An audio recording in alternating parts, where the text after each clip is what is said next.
Well, hello everyone. Welcome back to another Kepler Live. And I am here today with Dr. Bryant Owens. Welcome, Bryant. Thank you. Thank you for having me here, Joffrey. Well, I'm excited about today's live because we're going to be talking C.S. Lewis, although I did confess off camera that the Space Trilogy, which many of my friends are deeply passionate about, and I loved it. For some reason, I haven't read it in 20 years. So I do confess to feeling a little intimidated. But I love Lewis, as so many of those who are around Kepler do. So I'm very, very excited about this. Now, you guys can note below that the one summer course that Dr. Owens is teaching is kind of scrolling across the information there. And you can find the link to his profile and to the courses in the description below this video. And then there are also 3 classes that you'll be teaching for the rest of this year. But I would like to kind of just dive into the Space Trilogy. But before we do that, could you tell us a bit about this summer class, Apologetics in a Secular Age, the Space Trilogy of C.S. Lewis? Okay, thank you, Joffrey. Why am I offering this course? It's something that kind of was this epiphany, light bulb, when there was a request from Kepler for suggestions for summer courses. I really wrestled through a lot of different things that I had been reading over the last few years, and I was scanning my bookshelf, and then it just dawned on me, a light bulb went off, that my favorite summer read was the Space Trilogy just a couple of years ago. And I'm kind of like you, Joffrey. I'd always known of the Space Trilogy, but I was more familiar with the Narnia. Right. And so I always wanted to read these books, and they've always been on my bookshelf for years. And our children read them when we were homeschooling them over a decade ago. And so I sat down a couple of summers ago and said, I'm just going to spend the summer reading this trilogy. And I was just fascinated. I thought this trilogy, the Space Trilogy from C.S. Lewis, I don't want to step on the toes of Narnia purists, but I think the Space Trilogy from Lewis is his best work, his best fictional work. I think he wrestles with some deep philosophical problems in a way that is imaginative, but timely for a modern age. And wow, I've just loved them ever since, and I've poured into them, and I'm just excited to share this as a summer read for fellow homeschool families. If they're looking for a great summer activity for their students, there's nothing better than the Space Trilogy from C.S. Lewis. Yeah, and well, particularly when we think about the fact that our students are in the logic, particularly the rhetoric phase, so middle school and high school. And this course, I saw that you opened it up from 7th to 12th graders. So looking at it from the perspective of, hey, it's a summer read with a sweet apologetics class hanging onto it. That's I think a great angle to view the class from. Yeah. So, Lewis's view of space and science fiction. I mean, he had I guess a love-hate relationship with science fiction as a genre, right? And some strong opinions about what science fiction should be like. And then he goes out and he writes this trilogy. And as you said, it's got all this stuff about our lives, right? Modern life. Yeah. So yeah, I would love to hear how this trilogy affected you. I mean, also you loved it, but what depths did you end up diving into, and what depths in yourself were revealed?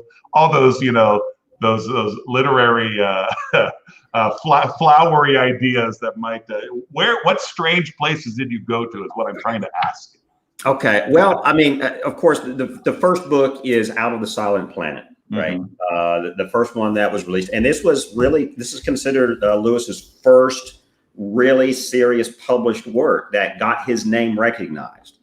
These were written, people don't realize it, that the Space Trilogy was written almost a decade before the Narnia series were published. So this was his first foray into the public publishing market. And so when I first read, when I read the first book, Out of the Silent Planet, it's a small work. It's the shortest one of the trilogy.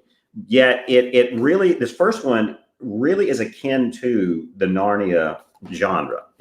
When you read this, you feel, okay, C.S. Lewis is practicing Narnia before he wrote Narnia, because of the characters that he brings in, and just the topics that he wrestles with racism, with social issues, but also with imagining what a world could be like that did not suffer the fall of sin. Right. Yeah. Where Narnia is clearly dealing with darkness. Right. It's always winter, but never Christmas. Right. That's the Narnia thing. Whereas this very first book here, what struck me was C.S. Lewis was imagining what would a world look like that never faced sin, that successfully repelled evil. And if there's any idea that I came across when I read the trilogy, that's the one that most struck me. Right, it's just entering a world of imagination where that was the case. It seemed like an idea that I should have been able to imagine before, but never had, and it blew my mind. Yeah. What I love about Lewis is that he approaches his work from an Augustinian approach to good and evil. The definition of that which is bad is really that which is a distorted good, right? Yeah. And so you see this in his work, and I've always used that definition in the college courses that I teach. When I teach Intro to Philosophy, and when I teach my ethics courses, I always bring this point up with the students who have never really thought about it before, especially in this age, this secular age that we live in, that is very relative. Right. My truth is my truth. And if I don't think something is wrong, then it's not. You know, that's a very real secular problem when we have taken the truth of God and his goodness and isolated. That's the definition of secularism, right? A world without God in the center. And so back to what C.S. Lewis is doing here, he is exploring the fallen world that we live in from the perspective of it was all created good. Right. And we have now distorted it. What would it look like if it was restored back to God's original intent? And so this first book is that. And that's what I love about what Lewis does. And he explores the idea of philosophy around the greatest ideas of man's relationship with God and God's relationship with his creation, and wrestling through those real problems. Right. So I would love for you to kind of walk us through Paralandra and the hideous strength. Just, a brief overview and maybe how it impacted you, because then I'd like to get into a lot of these ideas. I imagine, for example, and you might set me right, that a lot of the apologetics work is going to revolve around that hideous strength. Yes. Okay. Yes. Let's go through the trilogy. Yeah. Okay. So we've already kind of summarized Out of the Silent Planet. The Paralandra, honestly, my opinion of the Paralandra, this one is the most profound. This one struck me deeper than all three of the books. It really explored what would a world look like in its early stages of birth, right? And what would happen if the fall did happen, but what if we successfully repelled it? Yes, before it became the fall, right? The introduction of Satan and the introduction of evil thoughts. What would happen? What would it look like if we were to successfully overcome that and not succumb to it? That's really what's at the heart of Paralandra, right? A world that is in its birth stage. Right. And the Green Lady, the Eve character in Paralandra, is maybe the most beautiful woman I've ever met. Right. Right. And what I love about the Paralandra is, the first book, Out of the Silent Planet, literally is on Mars.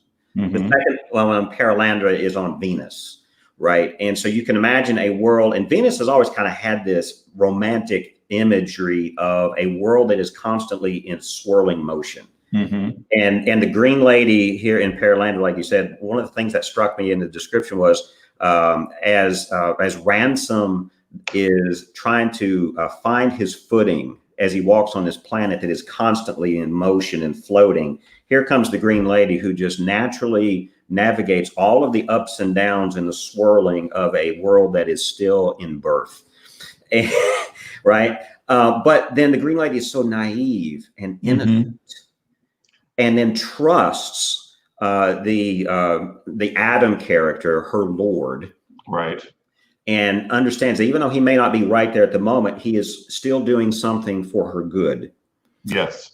And then Ransom realizes on this in the Paralandra that the reason he was sent to this world was for the purpose of physically fighting Satan and evil thought, not just ideologically and philosophically and theologically having a discussion and back and forth of ideas, but the Paralandra novel takes you into the real decision of, okay, I now have to physically engage this. Right. And we as Christians in apologetics, maybe we need to rethink that sometimes. Apologetics is this discipline of ideas. But is there a point where we are called and expected by God to maybe physically engage in battle? So are you making a plug for our summer course, Dels Volt, A History of the Crusades? Very possible. Sorry. That's right. And see, here's some other history here of the Lewis space trilogies. The first one, Out of the Silent Planet, was published literally weeks before the first Nazi invasions of the surrounding countries. Right. So the West was beginning to they were being thrust into a real history in the early 20th century of, wait a minute, we've got some real serious problems in our world. How are we going to deal with it? And by the time Paralandra comes along, I mean, World War II has been going on for so long, right? The fight of good and evil, and World War II kind of solidified Western culture of, we're going to have to do something to make sure evil does not win. Right. And that's what Paralandra kind of helps us navigate through in a romantic way. And so the science fiction is sci-fi and it's space. Yes. But it's also fantasy. Yeah, yeah. Well, I think it has to be fantasy given Lewis's ideas about science fiction. But, I wonder. So I know we're kind of doing an overview, but already I can't resist a question. Okay. In thinking about Paralandra, do you have to be a Christian to really get out of the space trilogy, what the good and the beauty that's in it? The reason I ask is that I remember as Ransom interacts with the Green Lady being so frightened for her. Yeah. Right. Because he is a good character, but he's still from Earth. Yes. Right. And so this, one of the biggest feelings I have is pervasive, the memory of the book is this pervasive fear that somehow he was going to bring disaster with him instead of being the savior he was supposed to be. Right. But I wouldn't have had that feeling if I weren't a Christian. Right. That's a good question. Can a non-Christian worldview appreciate these? I think so. I mean, and that's the beauty of C.S. Lewis's writing, is his apologetics in the form of imaginative literature is something that can be appreciated by anybody, whether they have a secular mindset or a Christian mindset. And the truth of God is going to be true, even no matter what position truth comes in. This is Calvin says this a lot, in his Institutes, that God's truth is God's truth, even when pagans speak it. Right? So, which is definitely an idea that Lewis emphasizes in a lot of his work. Absolutely, and that's what Lewis does here. And so, I would argue that in any student who wants to read these books and take this class, who may not be really immersed in the Christian mindset, they're still going to glean truth, goodness, and beauty as it is intended to be from these works. Yeah, because it's true, good, and beautiful. And, we should be confronting people with truth, beauty, and goodness. Well, let's talk about that hideous strength and then go to the apologetics class. Okay. The hideous strength. This is the thickest one. This is the longest one of the trilogy. So when we read this summer, it's going to be a lot of reading in a short amount of time. And scholars have actually compared this with John Milton's Paradise Regained, right? When you look at, if you're even familiar with Milton's work, many people have compared these trilogies to Milton. How do we navigate all of this? And of course, the third book is this. The first two books are on different planets, right? On Mars and Venus. And now the hideous strength is centered directly right here on Earth. And so Dr. Ransom, the main hero here of these trilogies, he is now battling the final battle. It's almost, it's a exploration of eschatology, right? What's the final battle going to look like between truth and lies, right? Between good and evil. And it's one of these books that you're scared as you read it. Well, wait a minute, maybe we're going to mess it up again. Right? We as the fallen human beings, and even Ransom, like you mentioned before, Joffrey, throughout these books, he's got this inner battle going on. I'm called to do these things. I'm actually thrust into situations I don't want to be in. I'm not the right candidate. Right. Right. And so here in this final book, The Hideous Strength, it's this final battle between the dark forces that were on Out of the Silent Planet and Paralandra, and they come to Earth to finally win. And what happens? I mean, it's technical. It's this rise of the New World Order kind of idea. And there's this, it's an age-old battle between wisdom and relativism, really. Yeah. And so, man, The Hideous Strength, I mean, we could probably talk for 2 hours on it. Yeah. Oh, I'm sure. Well, yeah, and you know, really, it's the book that lovers of the space trilogy end up always talking about. Right. There's the delight and wonder of the first two books, but then, you know, it seems like the immersion happens with this book. Yeah, it's the moral dilemmas that we wrestle with. It's a book of moral philosophies, if you want to really kind of address it that way. And it's this, and really the theme in the Paralandra is carried over. The theme of evil thoughts, right? The battle of the mind, right? That we see in Paralandra comes into this book as well. And you have this constant battle of spirits, and the subtle lies that can be made from truths, and the sales pitches that rhetoric can even bring, right? Right. Without some source of a moral foundation. Yes. And that's what we see in this book.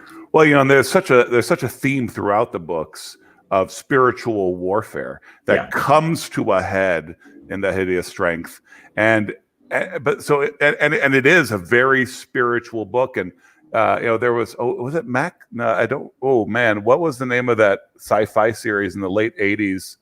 It was very like demonic warfare sort of thing that was very popular with, I guess, kids my age at the time. But it was basically ghost stories, right?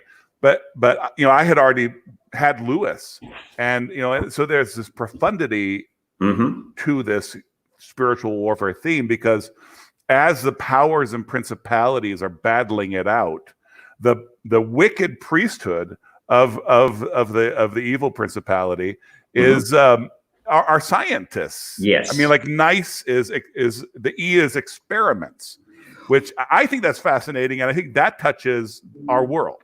Well, exactly. We are living in the modern mindset. You know, science wins. But here's what I love about Lewis.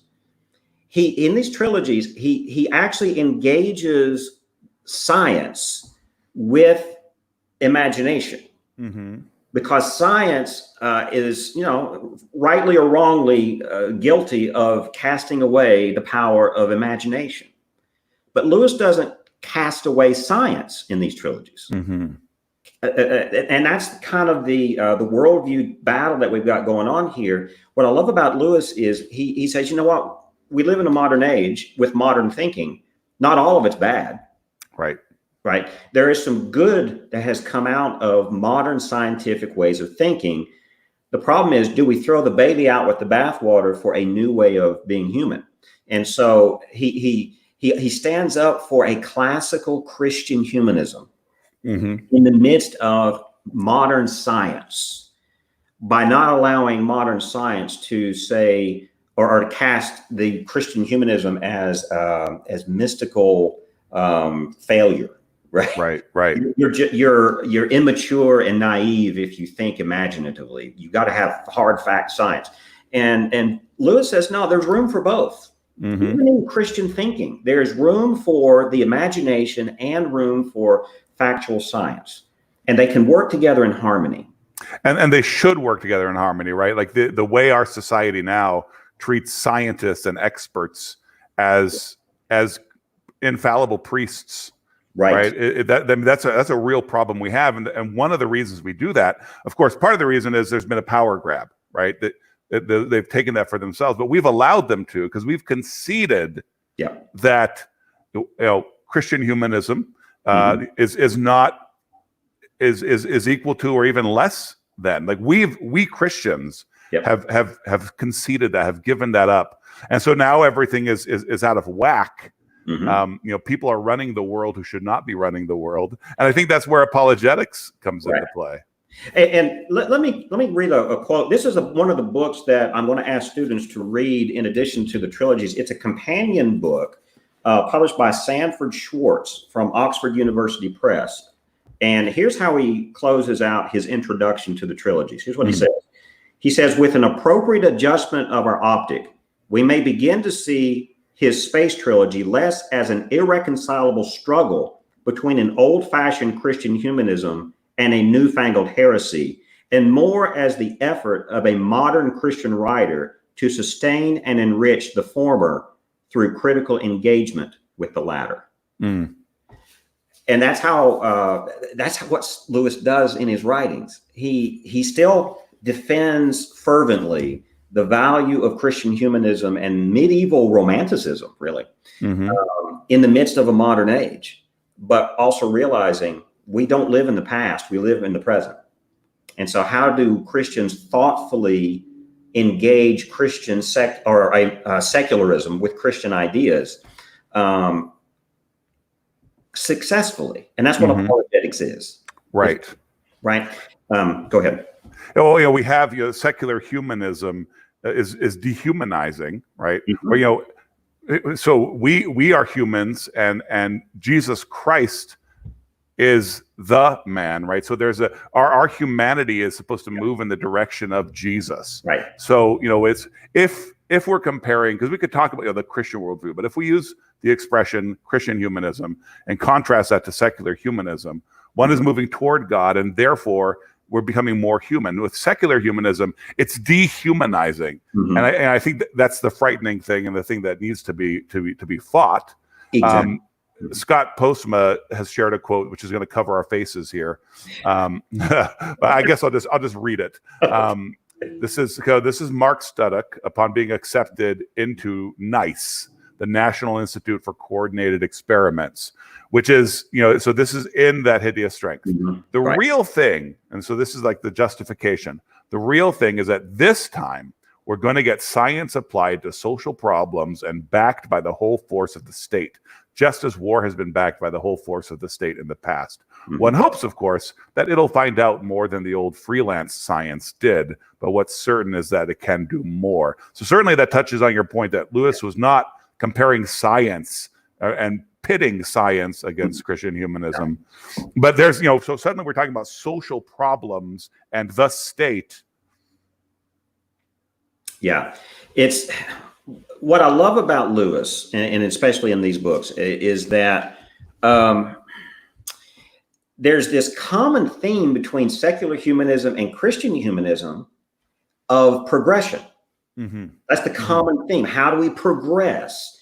It's the Christian humanism answer that is different than the secular humanism answer. The secular humanism is we advance on our own merits.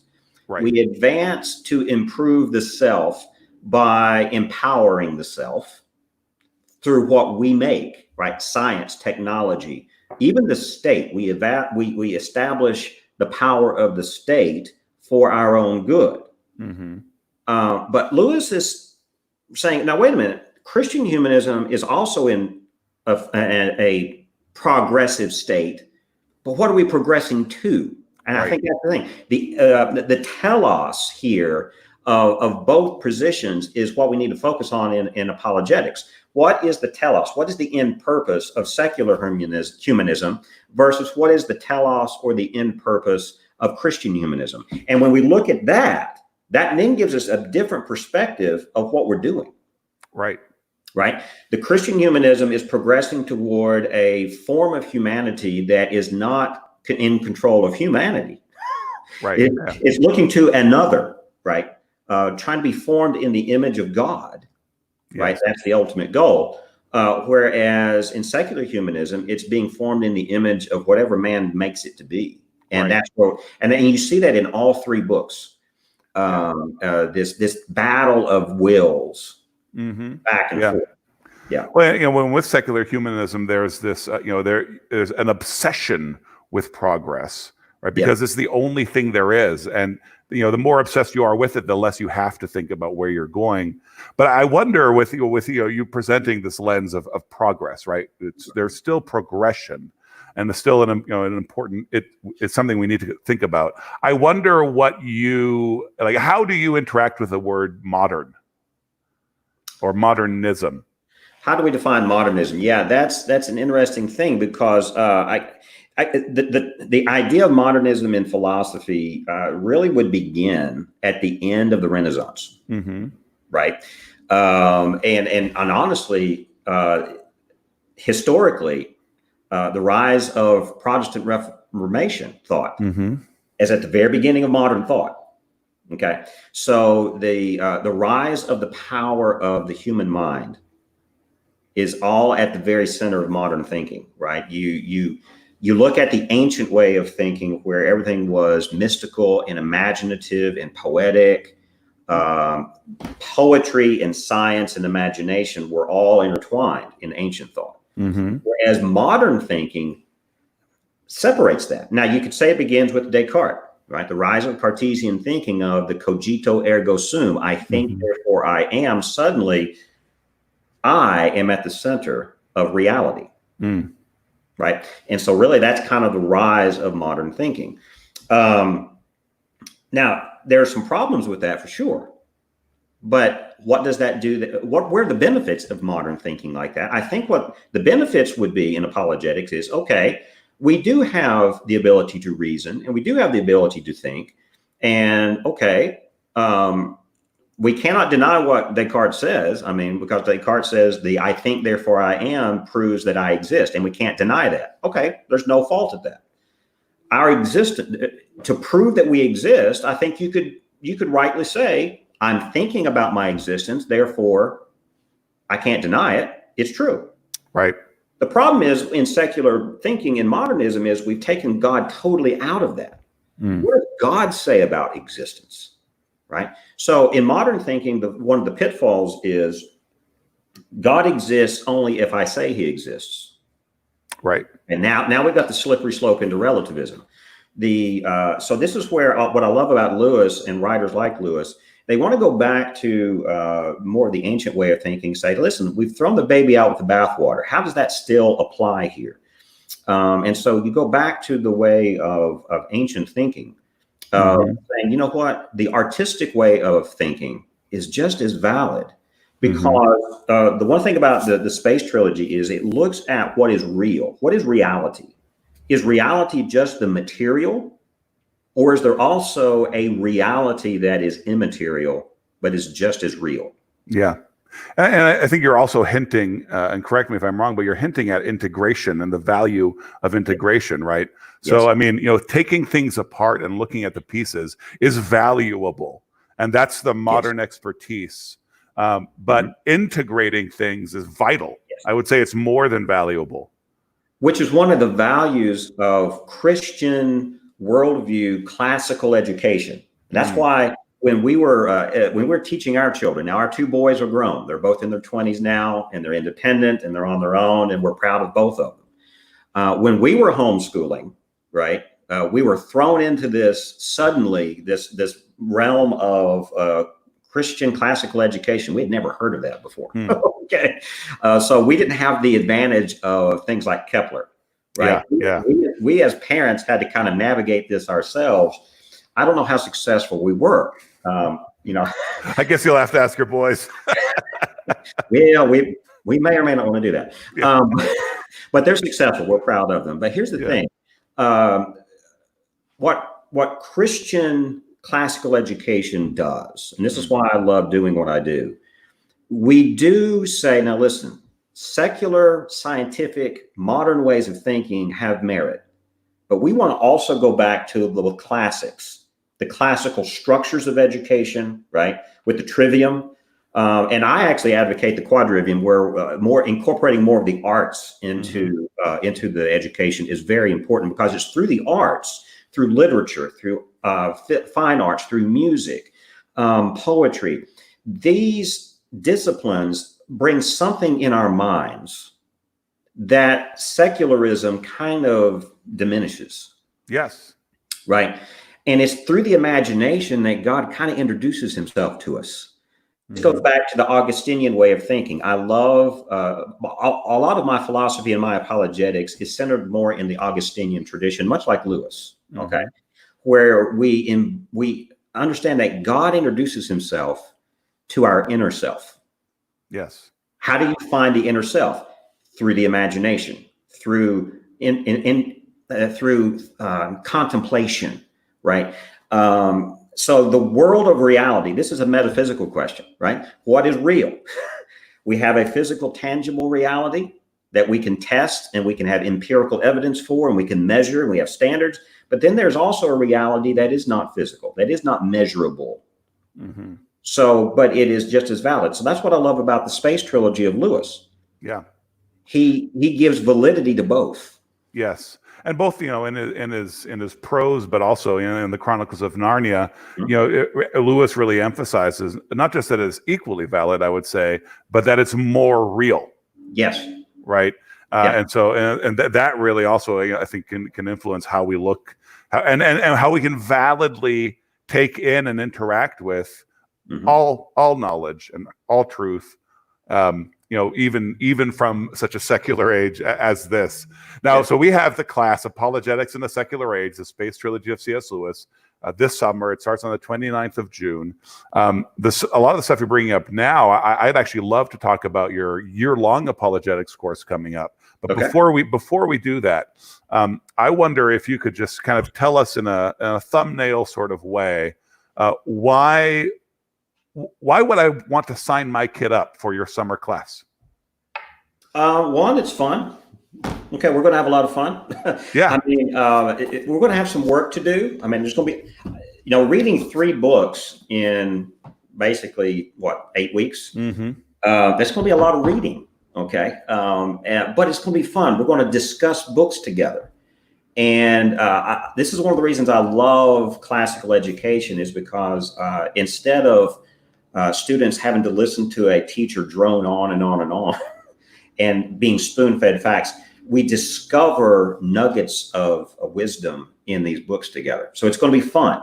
Okay. And again, I'm approaching this from the fact that I read these books in a summer. And so I like to approach these as a very valuable summer read. So that's why I think families and students, if you're looking for something that is challenging, okay, but fun, this is going to be a great course. I'm looking forward to it. Well, you talk about, what you valuable about classical Christian education. When I'm talking to folks about our flipped classroom model, I use C.S. Lewis. It's the idea is that, you get to hang out in C.S. Lewis's office with a few other students and him, and you get to have all that wonderful conversation, and then you go and you do your work to be prepared for the next week when you get to do that again. And that's what our teachers, that's the atmosphere they're trying to, but it's extra special to be able to use that comparison with someone who's actually teaching a C.S. Lewis course. Well, and this is my experience as a college professor. I teach this way in the college classroom, and bring this into a class with 7th through 12th graders. They give actually some deeper insight than some of my college students do. So I'm looking forward forward to it. Yeah. Okay. I can actually easily imagine that. Interesting. So Scott Postma asks if you allow adult auditors in your C.S. Lewis course. Absolutely. Let them come in, and we'll just have fun together. Perfect. Actually, I've had a very satisfying experience in my Spanish courses as a father and daughter have taken a Spanish class we were offering this spring together. And that was actually really wonderful. And it was great for them too. I just got an email from the mom saying how great it was for the dad and the daughter to be doing this class together. Well, I'm glad you brought that up, Joffrey, because one of the things I love about Kepler and classical homeschool education is my role as a tutor is just that. I'm not here to replace the parent as the teacher, right? The fundamental philosophies of classical education and homeschooling is that the parents are the primary instructors. Okay? And so if we can do this together as a family unit, yes, I'm just here to kind of point us and facilitate the discussion. And what I love is that truth reveals itself through discovery. And the more the merrier. Let's all do it together. Yeah. Amen. So let's talk about this year-long 9th through 12th grade. So purely rhetoric stage, rhetoric class. Oh, I'm sorry. I'm looking on the wrong page. Philosophy class. Yes. Apologetics, arguments from the philosophy of religion. Yes. You have Aquinas. You have Augustine, William Lane Craig. What's going on with this class? Okay. This is a course that I've always wanted to teach this way. Okay. I've taught philosophy of religion at the college level for several years. And, I've had a lot of freedom to do whatever I wanted to do in the course. So I'm grateful for that. But I've always wanted to structure it in this way. So this course, we're looking at apologetics from the perspective of philosophy, particularly the academic discipline of philosophy of religion. Okay. Which is not a course on the history of world religions at all. A lot of students, when they look at philosophy of religion, they think that's what it is. Oh, we're going to study Buddhism and Hinduism and Taoism and all. No, we're not doing that. This course is a purely apologetics course by looking at the philosophical arguments that have shaped the church, that have shaped theology and philosophy together throughout all of Western culture. And so that's what I love about this course. Oh, when we were preparing for this conversation, you were showing me a William Lane Craig book. Yes. Yeah. So yeah, I'd love to hear about this. Is this the main text? This will be kind of the anchor text. Okay. It's about 10 chapters. So we're going to spread this out throughout the whole 2 semesters. But this will be the anchor text that will then launch us into some of the original works, of Augustine, of Thomas Aquinas. Even we're going to probably dig into Descartes. I'm going to try to figure out a way to bring in some Guillaume Battista Vico, which not many people are familiar with him, but his thought kind of really parallels Lewis in. We don't want to throw out the ancient imagination in favor of modern science. So it's a lot of this is we can navigate these questions in philosophy and about religion and about theology from a philosophical way. And William Lane Craig does it better than anybody. I mean, his philosophy is theological, and that's my approach in this course to apologetics. Right. Okay. So. You are also teaching a rhetoric course. So I'm noticing a trend here, a Dr. Bryant Owens trend. We have a summer course, Apologetics in the Secular Age. That's the Lewis one. Yep. We have an apologetics course. And then we have rhetoric. And it's not just rhetoric, though. It's rhetoric, secular, and sacred. Yes. So that title is significant to you. It is. You didn't choose it by accident. No. Because, I teach this course at New College Franklin in Franklin, Tennessee, and I'm going to adapt this structure to rhetoric for Kepler. It is a course, when we look at rhetoric, there is a strong value to the classical approach to rhetoric. When we read Cicero, right, and we even read Plato's Gorgias, and we dive into what are the methods of winning an argument. Okay. Yes. Valuable, very valuable. The problem is if we only stay there, we miss the opportunity to persuade others with Christian apologetics and arguments. So that's why in rhetoric, I like to look at it from the secular and the sacred. Okay, there is a rich tradition in the church, and I'm going to begin with Augustine. You know, the fourth book of his De Doctrina on Christian teaching or on Christian doctrine is the foundation of sacred rhetoric. Okay, from this course, because Augustine was a master rhetorician, and he knew how to manipulate and win arguments. Right. But there was an epiphany in his soul at his conversion.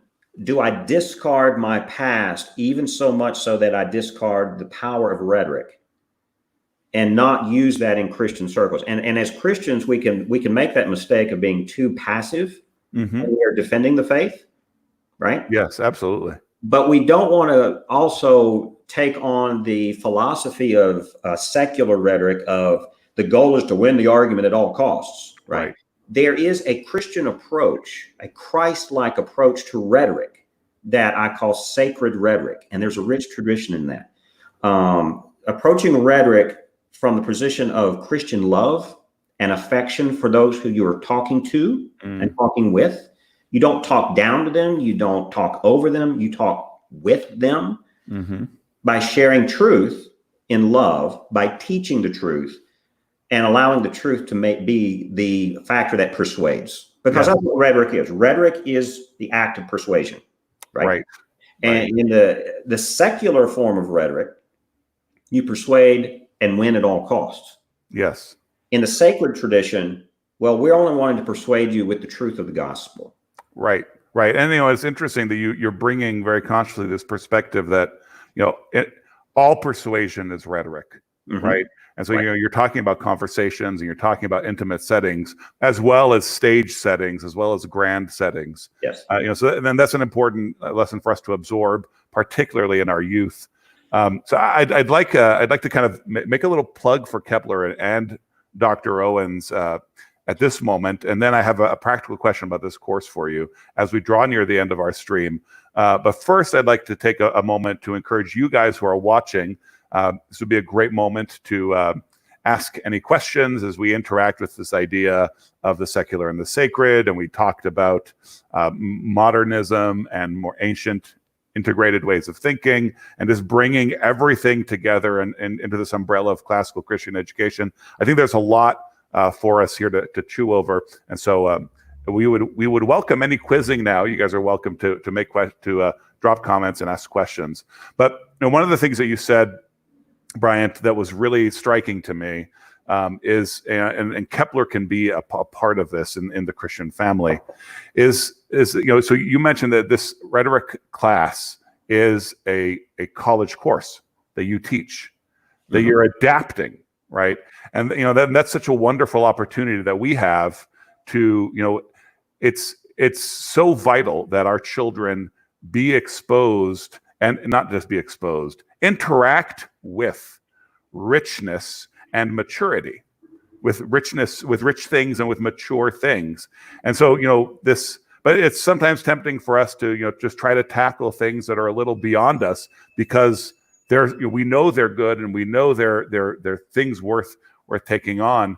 And you know, it's the idea that we could have a master bringing us something that is truly deep, truly rich, truly mature, and is made for us to ingest, right? So here I'm plugging you, right? But you know, there's this opportunity that we have to give our kids all this great stuff when they're 14, when they're 15. It'll only do them good to get it again when they're 19 in college. But you know, so I really appreciate that you're taking the time to do something like this. Well, and thank you for the opportunity. And this is what I love about Kepler. It's giving the freedom of scholars to teach in a way that will actually allow growth and advancement, right? And to allow the truth of discovery to be the center of the method. And that's what I love about Kepler. It's giving us this freedom to do that. Oh, I appreciate that. So I have a very practical, like, there was just something that struck me as I was reading the course description for the rhetoric class. You have, so there, texts are required materials. And at the bottom, you require that students have the ability to record and upload oral presentations in a good quality video format. Yep. I actually, with my Spanish class, we finished it with an oral video presentation, a fun little how-to video, and it was just fascinating for me to see how the students tackled that project. To be honest, and some amazing stuff has been coming out of that. But I would have loved for them to have taken your course first. Well, and see, teaching rhetoric in an online format, right? You have to learn also how to use the tools. Yes. Okay? And with the COVID-19 issues that we've been facing this year, everyone has realized that we are now in an age where technology is more important than ever. Okay, it already had kind of taken over the workplace and the way we interact. Now, I think moving forward, it's going to be more and more important, which even brings up, this is another conversation altogether. That's a deeper philosophical question of the human progress. What are we doing to ourselves as humans if our own reality is now digital? So that's a different question altogether. But what Kepler does is Kepler takes technology like this to teach Christian thinking, so we don't lose that humanity. Yeah. So that's what this rhetoric course is going to do. Yeah, we have to be able to upload oral presentations, but rhetoric also in this rhetoric class, rhetoric is also going to be seen as something that is just not about speech. It's not just about giving public speeches. Rhetoric is also very much involved in the arts. It's very much involved even in science. It's very much involved in everything that we do. Everything, yes. Everything. So the oral presentations are just a small factor of the bigger picture. Yeah. So, Daniel comments that rhetoric means understanding the means and tools of persuasion. Right. And that would include, these online digital tools. I'm curious to know how you would, so in this world, and if I have teenagers, right, and this social media, and I'm more on social media than my teenagers are, but it's maybe you could speak a little bit as our final comments on how coming from the perspective of how you're doing these oral presentations, but then feel free to broaden it out. How can a rhetoric class help our teens in a social media world? How does rhetoric help in a social media world? Well, the tools of persuasion. First of all, the goal is to persuade. Okay, so what is the intent of what you are presenting? Whether it be speaking, whether it be the framing of the video screen here, right? That right there, just the fine nuances of frame of reference can affect the persuasive power of what you're presenting. Yes. You're communicating an idea, right? And so teenagers in classical education are then in the rhetoric stage, where they're going to take the tools of logic and grammar and then put them into practice. Whatever idea that you're trying to communicate is being communicated with the purpose of persuading, right? Yeah. So that means eloquence in speech. That means beauty in art. That means considering even all of the details of your argument, your idea. How are you presenting that? Not to win an argument, but to win hearts, right? How do you persuade other people? So the Apologetics Space Trilogy course for this summer, I'm posting the link to that in the chat of wherever you're watching this, whether you're on YouTube, on Facebook. So wherever you're watching, you can click on that link and sign up now. So I've been really grateful to be able to talk not just about C.S. Lewis, but about apologetics and rhetoric with you, Bryant. And y'all go check out Dr. Owens' profile on our Kepler site, which is linked below. But as I said, very grateful to have you here. But do feel free to hang out for a little bit after we say goodbye, and we can have a little chat. But yeah, so thank you. Well, Joffrey, thank you for giving me this chance to let's just have a discussion. It's fun. Great stuff. Thanks, Thank everybody. Tune in for the next interview, which is actually in a mere hour. Look forward to talking to you guys soon.